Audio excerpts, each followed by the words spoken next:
President Obama is the first U.S. president to visit Cuba since Calvin Coolidge in 1928. He's hoping the historic visit will jumpstart a new relationship between the United States and the communist nation.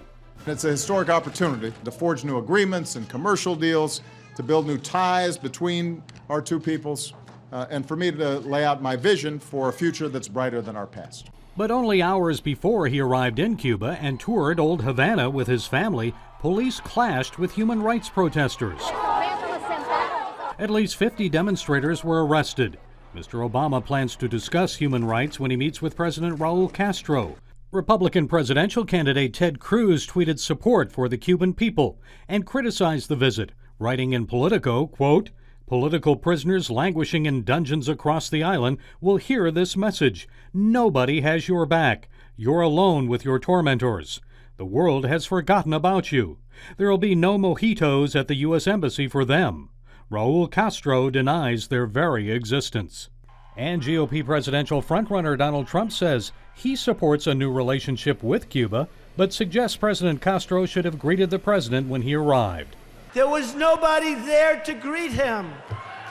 Folks, what are we doing? What are we doing? What are we doing?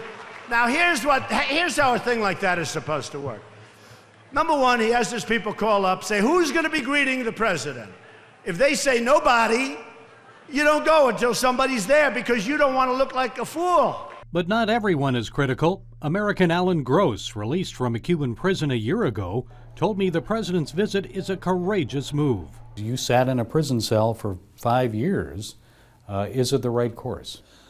Well, absolutely. If we had had diplomatic relations 55 years ago, 50 years ago, 45 years ago, 6 years ago, I might not have had to forfeit 5 years of my life.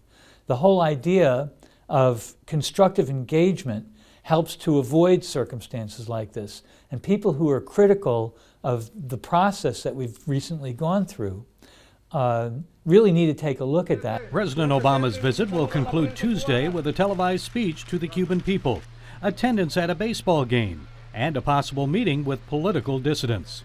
Gary Lane, CBN News.